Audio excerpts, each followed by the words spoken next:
এক নম্বর দাবি হচ্ছে 6 মাস পিসি ট্রেনিং এর মাধ্যমে একাডেমিতে অথবা আমাদের আইএমপিতে 6 মাস পিসি ট্রেনিং এর মাধ্যমে আমাদের বিদেশে জাহাজে ওঠার সুযোগ করে দিতে হবে। আমাদের মূলত 3 দফা দাবি নিয়ে আমরা মাঠে নেমেছি। এর মধ্যে প্রধান যে দাবিটা আছে সেটা হচ্ছে সিডিসি। আর এই সিডিসিটা হচ্ছে আপনার ধরেন আমরা একটা নাবিক বইয়ের মতো সিডিসিটা কাজ করে, যেটা দ্বারা আমরা বৈদেশিক জাহাজে চাকরি করতে পারি। আর দ্বিতীয়ত যে দাবিটা আছে সেটা হচ্ছে বাংলাদেশের ইঞ্জিন যে সেক্টরগুলো আছে, ইঞ্জিন সেক্টরগুলোতে আমাদেরকে উপসহকারী প্রকৌশলী পদে জব দিতে হবে। এবং 3 নম্বর যে দাবিটা আছে আমাদের প্রশিক্ষণের মান উন্নয়ন করতে হবে।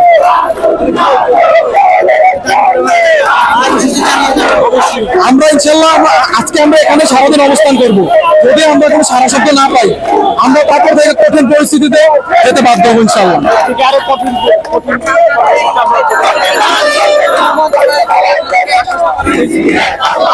আমরা মন্ত্রণালয় আজ থেকে যাই না, আমরা মন্ত্রণালয়ের প্রায় 2009 সালের পর থেকে আমরা মন্ত্রণালয়ের আসা যাওয়া করতেছি। এর মধ্যে আমাদেরকে কোনো সারা শব্দ দেয় না তারা আমাদেরকে শুধু মানে একটা বুঝিয়ে তারা আমাদেরকে পাঠাই দিতেছে বারবার, কিন্তু আমরা সেটা মানতে রাজি না। আমরা আমাদের এবার জোরালোভাবে মাঠে নামছি। আমরা আমাদের যোগ্য দাবি যতক্ষণ পর্যন্ত হাসিল না হবে ততক্ষণ পর্যন্ত আমরা মাঠে থাকবো এবং আমাদের দাবি হাসিল করে আমরা ঘরে যাবো ইনশাল্লাহ। সে আমাদের 3 দফা দাবি নিয়ে আমরা দীর্ঘ 16 বছর হলে আমাদের সিডিসি মেইন দাবি হচ্ছে সিডিসি সমুদ্রগামী জাহাজে ওঠার জন্য একটা সিডিসি প্রয়োজন, যার অর্থ হচ্ছে কন্টিনিউয়াস ডিসচার্জ সার্টিফিকেট, যেটা ছাড়া বিদেশি জাহাজে ওঠা যায় না।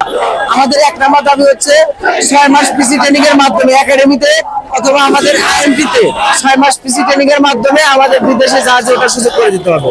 আমাদের ক্যান্সিলিসি প্রদান করতে হবে। 2 নম্বর দাবি হচ্ছে বিভিন্ন মন্ত্রণালয়ের অধীনস্থ মেশিন ও ইঞ্জিন সংশ্লিষ্ট দপ্তরে আমাদেরকে উপসহকারী প্রকৌশলী হিসেবে সুযোগ দিতে হবে। আর 3 নম্বর হচ্ছে প্রশিক্ষণের মান উন্নয়ন করতে হবে। আমাদের এই 3টে দাবি নিয়ে আজকে আমরা এখানে সমবেত হয়েছি। আমরা দাবি আদায় না করে ইনশাআল্লাহ মাঠ থেকে ফিরবো না। আমরা পরবর্তীতে কঠোর পরিস্থিতিতে আগাবো। আমরা আমরণ অনশনের দিকে দাবি করার চেষ্টা করবো।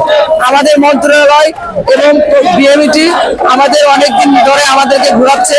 তারা বিভিন্ন ডেট মিটিং পিছিয়ে আমাদের দাবিকে তারা পিছানোর চেষ্টা করছে। আমরা চাই তারা অতি দ্রুত আমাদের ন্যায্য দাবিটা দ্রুত বাস্তবায়ন করুক।